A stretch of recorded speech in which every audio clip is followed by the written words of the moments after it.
The mansion's iron gate was 12 feet high, but I didn't hesitate.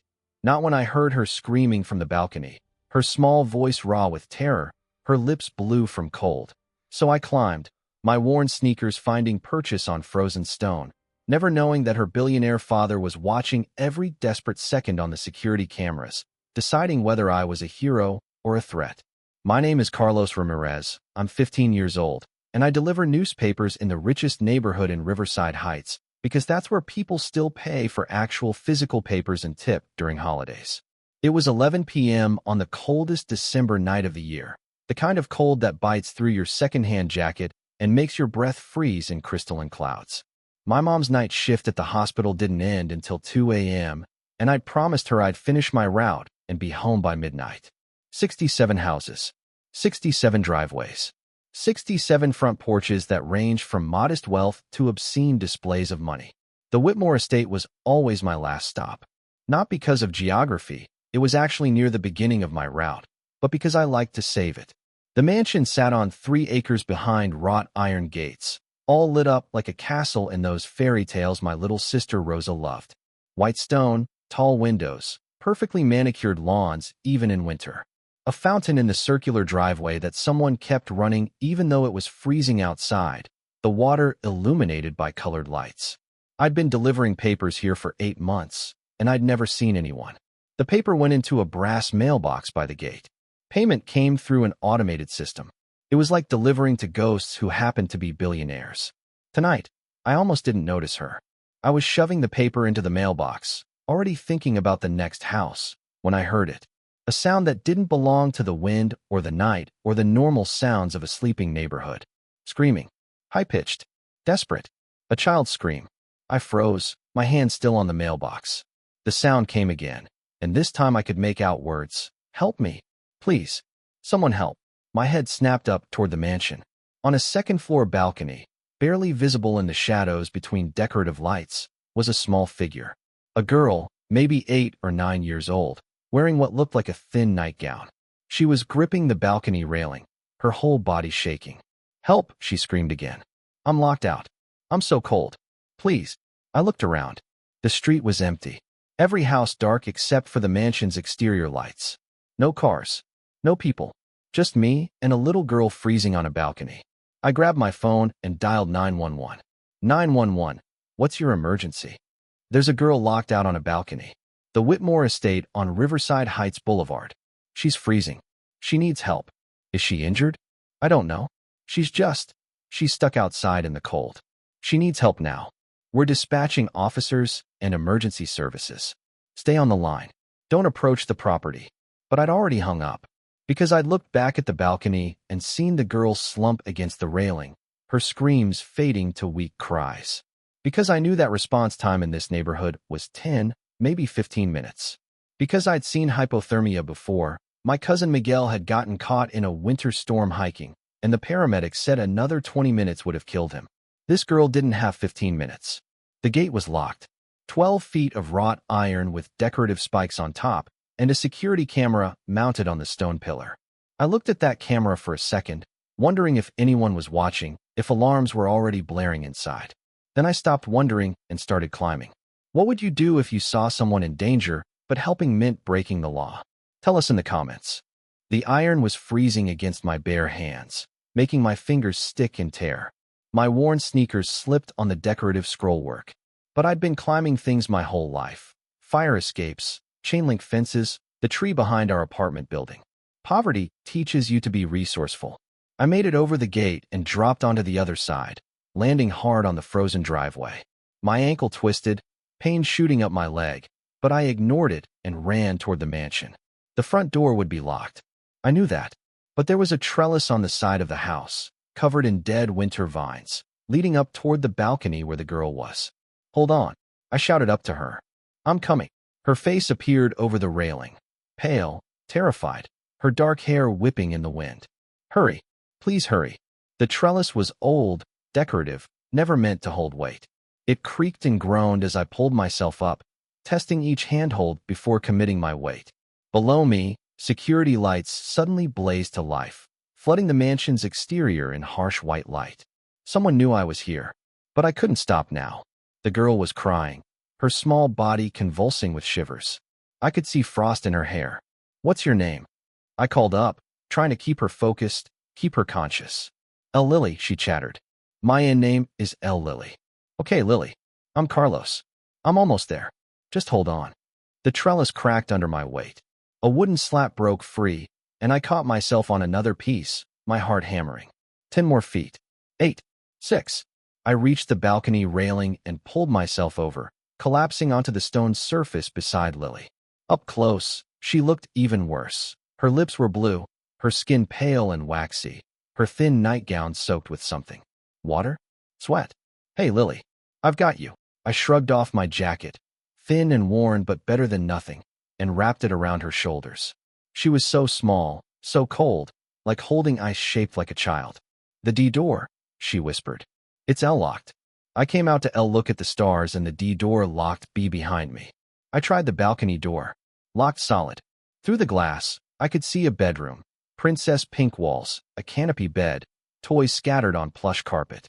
Everything a little girl could want. Right on the other side of glass, she couldn't reach. Okay, we need to get you warm." I pulled her against me, rubbing her arms, trying to generate heat. She was so cold she'd stopped shivering, a bad sign. My cousin had done that right before he'd lost consciousness. Below us, I heard sirens.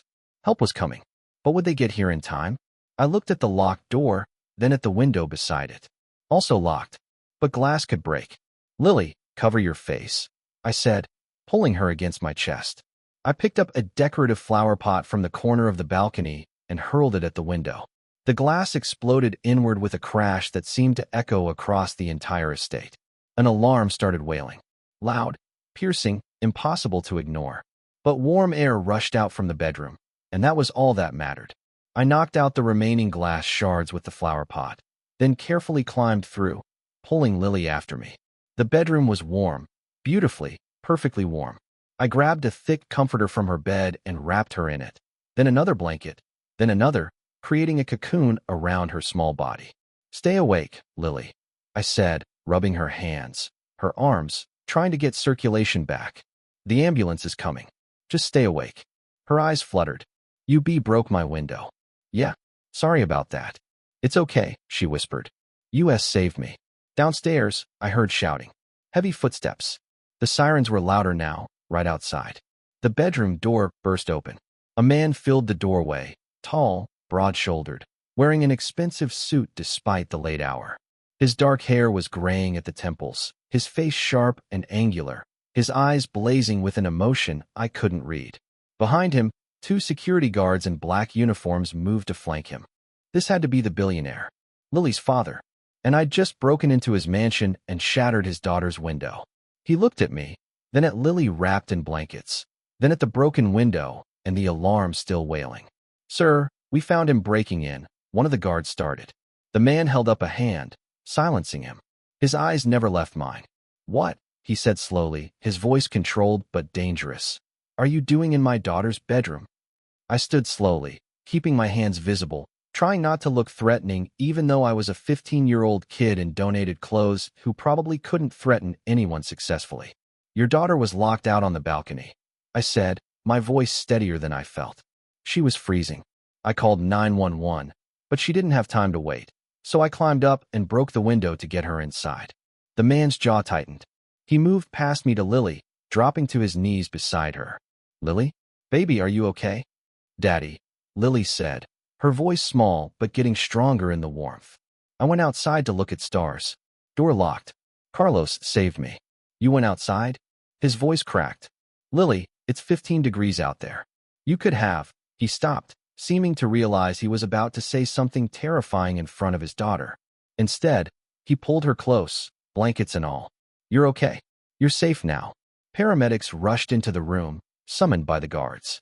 They immediately began checking Lily's vitals, temperature, pulse, pupil response. I stepped back, suddenly aware that I was standing in the middle of a billionaire's mansion with a broken window and blaring alarms, and this could go very badly for me very quickly. "She's hypothermic but stable," one paramedic said. "We need to transport her to the hospital for observation. Mr. Whitmore, will take good care of her." Mr. Whitmore, so that was his name, nodded curtly. I'm riding with her. He turned to the security guards. Hold him here. Don't let him leave. Sir, I said hold him. His voice was ice. They loaded Lily onto a stretcher, still wrapped in blankets, and carried her out. She looked back at me as they took her through the door. Thank you, Carlos, she called.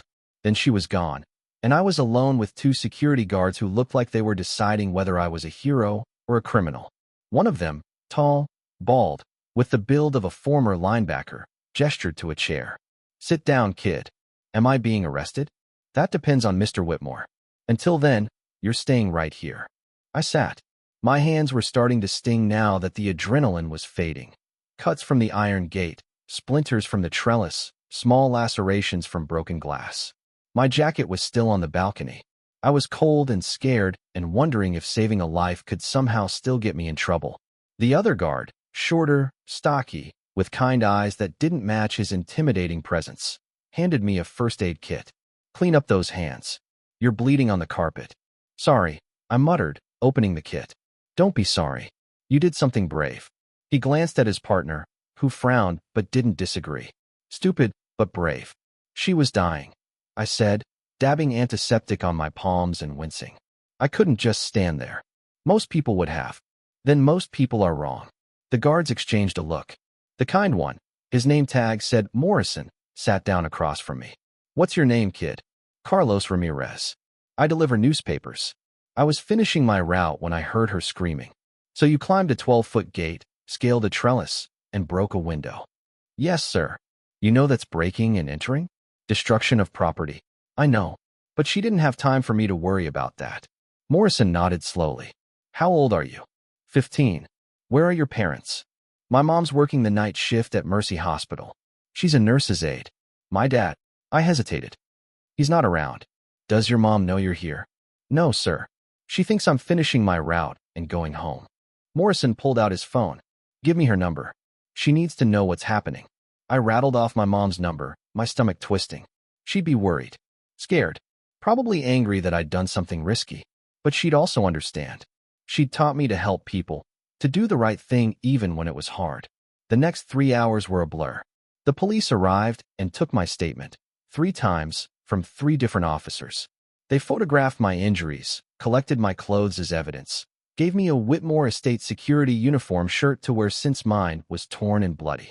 They measured the height of the gate, examined the broken window, reviewed security camera footage. Through it all, I sat in that pink bedroom, watching dawn creep through the broken window, wondering what happened to people who broke into billionaires' mansions even when they were trying to help. Around 6 a.m., Mr. Whitmore returned. He looked exhausted, his suit rumpled, his face drawn. But his eyes were calmer now, less dangerous.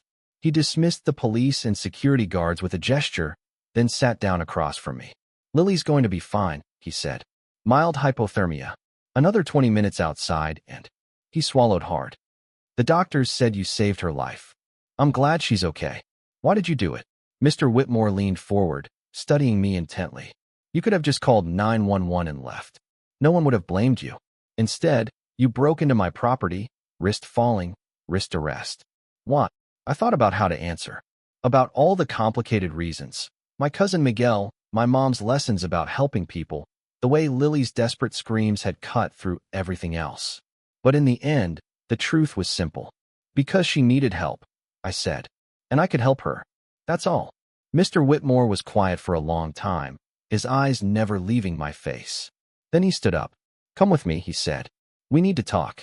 Mr. Whitmore led me through the mansion, down a grand staircase, through rooms that probably cost more than my entire apartment building, into an office that looked like something from a movie. Dark wood, floor-to-ceiling bookshelves, a desk the size of my mom's car, and an entire wall of monitors showing security camera feeds from around the estate. He gestured to a leather chair in front of the desk. I sat, feeling completely out of place in my borrowed security shirt and torn jeans. Mr. Whitmore moved to the monitors and pulled up footage, rewinding to earlier in the night. I want to show you something. The screen showed the front gate from multiple angles. Timestamp, 10:58 p.m. I watched myself approach on my bicycle, park it, and walk toward the mailbox. Then Lily's screams began, faint but audible on the audio feed. The Carlos on the screen froze, looked up, spotted Lily on the balcony. "Here," Mr. Whitmore said, his voice tight. "This is the moment that matters." On screen, I pulled out my phone. The audio picked up my 911 call. Every word, every urgent plea for help. Then the moment I hung up and looked at Lily collapsing against the railing. The camera captured my face clearly in that moment. The decision, the fear, the determination. Then I was climbing the gate. Mr. Whitmore switched to another camera, one showing the side of the house. I watched myself climb that trellis, every dangerous foot, Lily crying above me. Watch myself reach the balcony, wrap her in my jacket, try the door. Watch myself break the window without hesitation. "I saw all of this," Mr. Whitmore said quietly. "In real time. I was working late in this office, monitoring the security feeds like I do every night since." He stopped, composed himself. "I saw you climb the gate, saw you scale the trellis, and I had my hand on the button to release the security dogs. My blood went cold. You have attack dogs? German shepherds, trained to stop intruders. I was about to release them when I saw you reach Lily. Saw you give her your jacket. Saw you hold her, trying to keep her warm. And I realized you weren't a threat." He turned from the monitors to face me. "You were a child trying to save another child. Why was she out there?" I asked. "How did she get locked out?" Pain crossed Mr. Whitmore's face. "My wife died 2 years ago. Cancer. Since then, Lily has had nightmares. Sometimes she sleepwalks. Her therapist says it's trauma, grief manifesting in dangerous ways. We have alarms on all the exterior doors, but the balcony door, I didn't think she could reach the lock. I was wrong. I'm sorry about your wife." "Don't be sorry. Just listen." Mr. Whitmore pulled a chair around and sat facing me, his elbows on his knees, his expression intense. "I've spent 2 years trying to protect Lily from everything.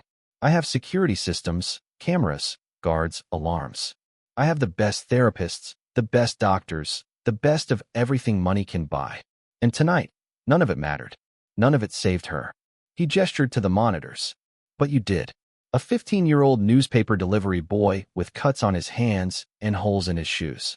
You did what all my money and all my security couldn't do. You saw someone who needed help, and you helped. No hesitation. No calculation. Just action." I didn't know what to say to that. "Do you know who I am?"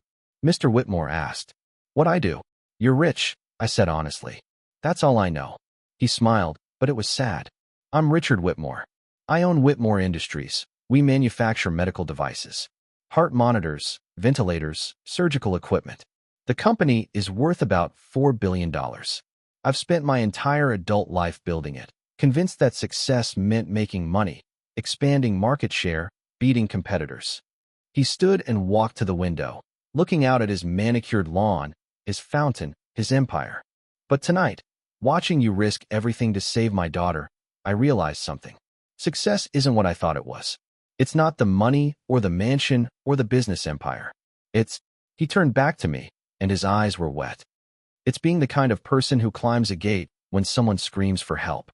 That's success. That's what matters. And you have it at 15 years old, while I'm 47 and still learning.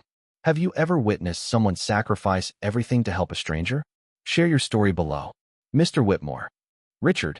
Call me Richard." "Richard." I started again, uncomfortable with the familiarity. "I just did what anyone should do." "But they don't. That's the point. Most people walk past suffering every day.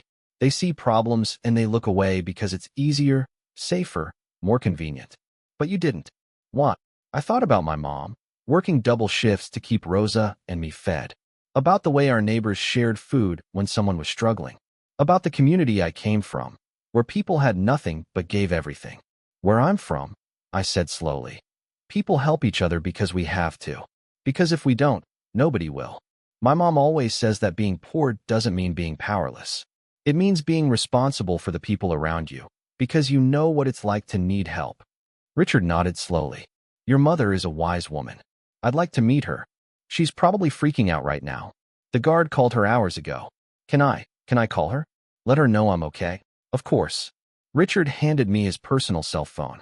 "Tell her I'll have a car bring you both here as soon as she's available. There's something I want to discuss with both of you." My mom arrived 2 hours later, still in her nurse's scrubs, her dark hair pulled back in a practical ponytail, her face tight with worry and exhaustion.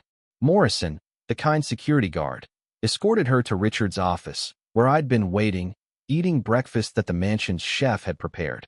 Actual breakfast. Eggs Benedict and fresh fruit and orange juice that tasted like it had been squeezed from oranges picked that morning. Carlos. Mom rushed to me, pulling me into a hug that squeezed the air from my lungs. She switched to rapid Spanish, checking me over for injuries, scolding me for taking risks, telling me she loved me and was terrified and proud all at the same time. Mommy, I'm fine, I said. I promise. I'm okay.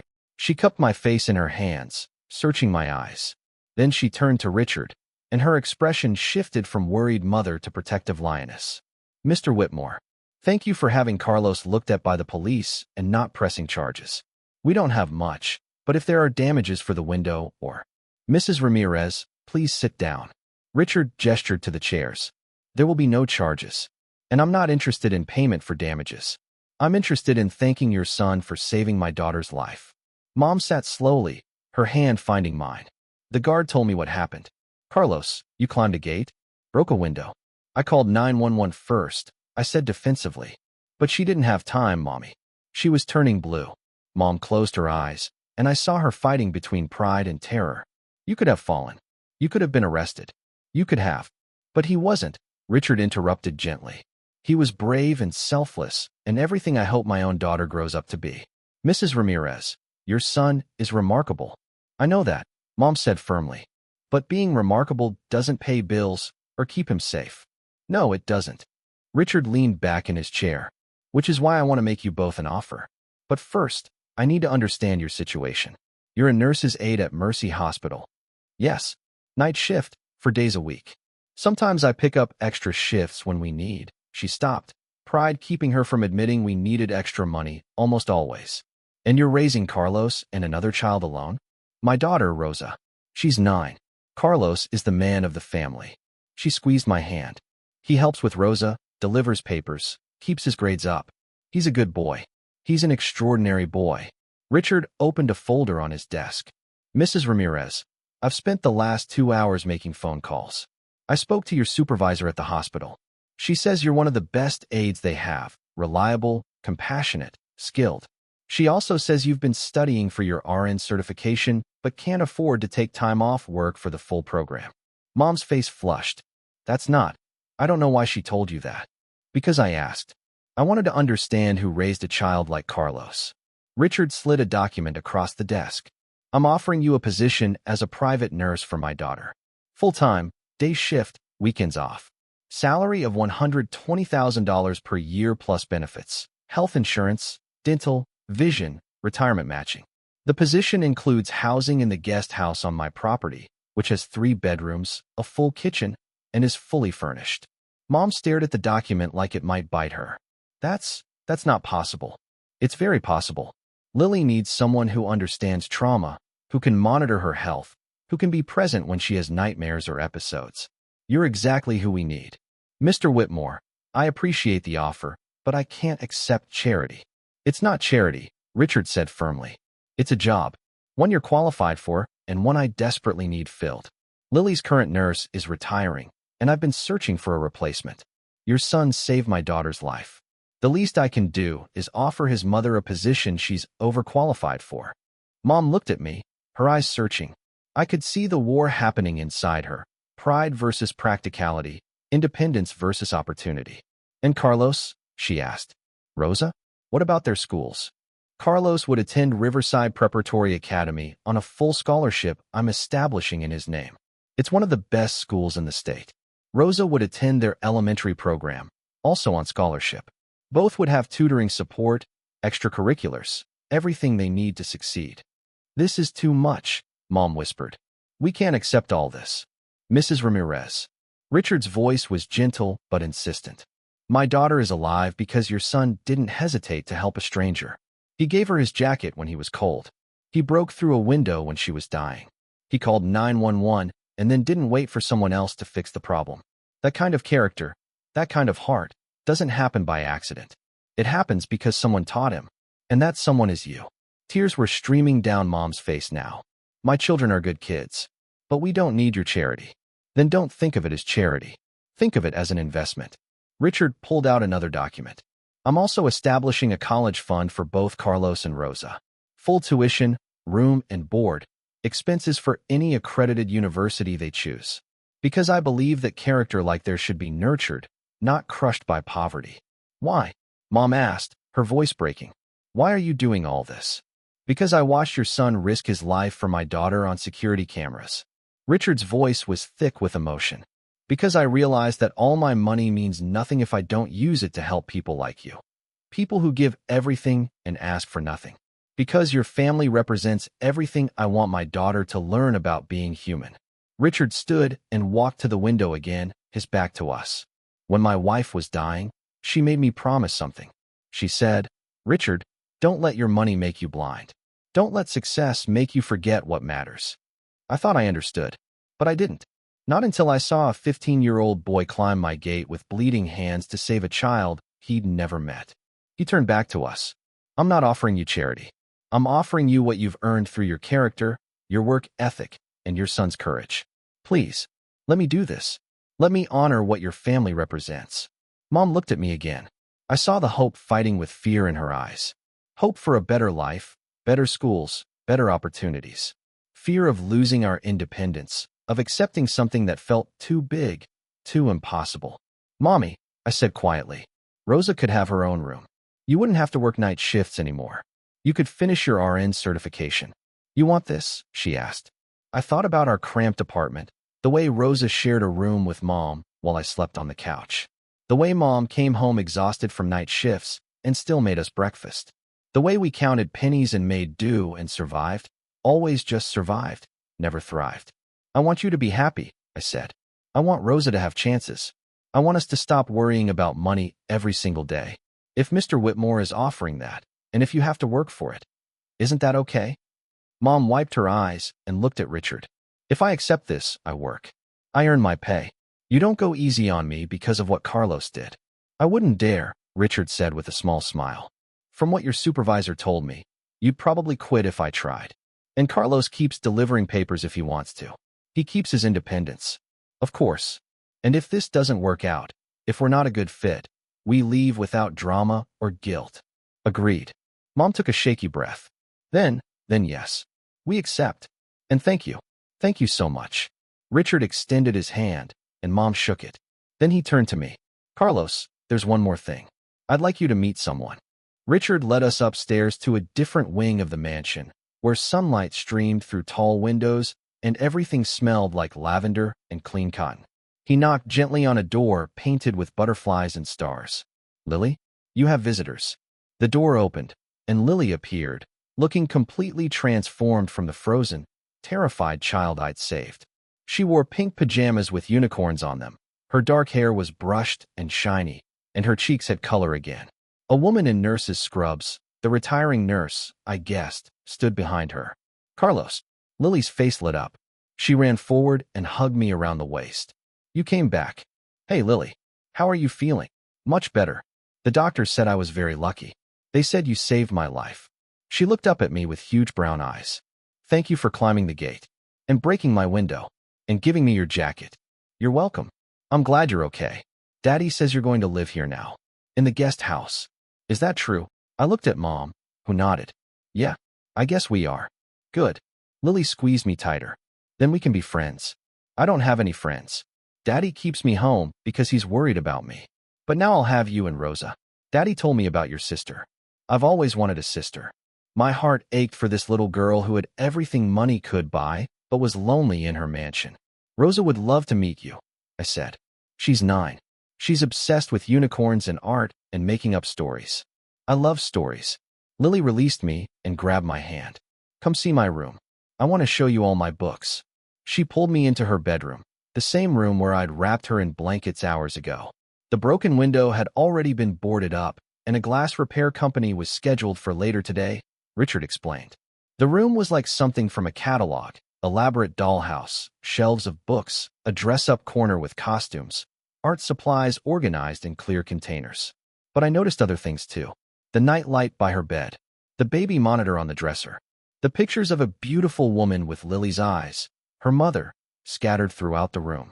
Lily showed me her favorite books, her rock collection, a half-finished puzzle of a castle. She talked rapidly, excitedly, like she'd been saving up words for someone who'd listen. Mom and Richard stood in the doorway, watching us. I caught my mom's eye, and she was crying again, but smiling too. After a while, Lily yawned hugely. The nurse, Mrs. Patterson, stepped forward. "Time for your nap, sweetheart. You had a long night. Can Carlos come visit me again?" Lily asked her father. "Every day if he wants," Richard said. "He'll be living right here on the property." "Promise." Lily looked at me seriously. "Promise you won't leave?" I thought about all the promises I'd made in my life. Promises to my mom to work hard, to help with Rosa, to stay in school. Promises to myself to be better, to do more, to never give up. This felt like the most important promise of all. "I promise," I said. "I'm not going anywhere." 6 months later, I finished my calculus homework. Actual calculus, at an actual prep school where they expected you to go to college, and looked out the window of my bedroom. My bedroom, with a door that closed and a desk and a bed that wasn't a couch. Through the trees, I could see the main mansion, all lit up in the evening. Lily was probably having dinner with her dad right now, telling him about her day at the elementary school she'd started attending. Real school with other kids, not private tutors at home. Mom had convinced Richard that Lily needed socialization, needed normalcy, needed to be a kid instead of a protected princess. Rosa was in her room, her own room, probably drawing or doing homework or video chatting with her friends from school. She'd made friends so fast at Riverside Prep's elementary program, bringing home party invitations and playdates and all the normal kid things we'd never been able to afford before. Mom was at the main house, finishing her shift as Lily's nurse. But shift was a loose term now. She was more like family, having dinner with Richard and Lily most nights, helping with homework, reading bedtime stories. Richard had insisted she enroll in the RN certification program, and she'd started classes last month, studying in our living room after Lily was asleep. Our living room, in our 3-bedroom guest house that was nicer than anywhere we'd ever lived. My phone buzzed. A text from Lily. "Carlos, come see the stars with me. Daddy said I can go on the balcony if you come too." I smiled and texted back, "Be there in 5 minutes." I walked across the property to the main house, where Richard met me at the door with a knowing smile. "She's been asking for you all day. Something about a school project on constellations." "I've got her," I said. Lily was waiting on her balcony, the same balcony where I'd found her freezing 6 months ago. But now it had a new door with an alarm that chimed whenever it opened. Heat lamps for cold nights. And most importantly, a rule: no one went out there alone. "Look," Lily pointed up at the winter sky. "That's Orion's belt. And there's the Big Dipper. And, Carlos, there's so many stars." "There are," I agreed, standing beside her, both of us warm in our coats. "I used to be scared of the night," Lily said quietly. "After Mommy died, I had bad dreams about the dark. And now it's not scary anymore. Because I know people will help me if I need it. You showed me that." She looked up at me. "You didn't have to climb that gate. But you did. You needed help," I said simply. "That's all that mattered. Daddy says you're going to a good college someday. That you'll do important things. Maybe. I'm just trying to do the next right thing. That's what my mom teaches me." "My mom used to say that too," Lily whispered. "She said that being good isn't about being perfect. It's about choosing kindness when it's hard." I put my arm around her shoulders. "Your mom was right." We stood there watching the stars, and I thought about that December night 6 months ago. How I'd almost delivered that paper and moved on. How different our lives would be if I had. But I hadn't. I'd heard her screaming, and I'd climbed a 12-foot gate with freezing hands, because sometimes the right thing is the only thing, regardless of the cost. Richard appeared in the doorway. "Carlos, your mom's making dinner. She says Rosa set the table and everything. You should head back." "Okay." I squeezed Lily's shoulder. "See you tomorrow?" "See you tomorrow," she confirmed. Then, quieter, "Thank you for everything." I walked back to the guest house, where light spilled from every window, and I could see Mom and Rosa laughing in the kitchen. My family. Safe. Warm. Thriving instead of just surviving. And in the main house, Richard stood on the balcony with his daughter, teaching her constellations, giving her the childhood her mother would have wanted. All because one cold December night, a poor boy heard someone crying and decided that climbing was better than walking away. What act of courage changed your life or someone else's? Tell us your story in the comments. We believe in the power of everyday heroes. I opened the door to warmth and love and laughter, to a life I'd never imagined possible. And I made a silent promise to the universe. I would never stop climbing, never stop helping, never stop choosing kindness when it was hard. Because that's what success really means. Not money or mansions or security gates. Success means being the kind of person who climbs when someone needs saving. And I would spend the rest of my life living up to that standard.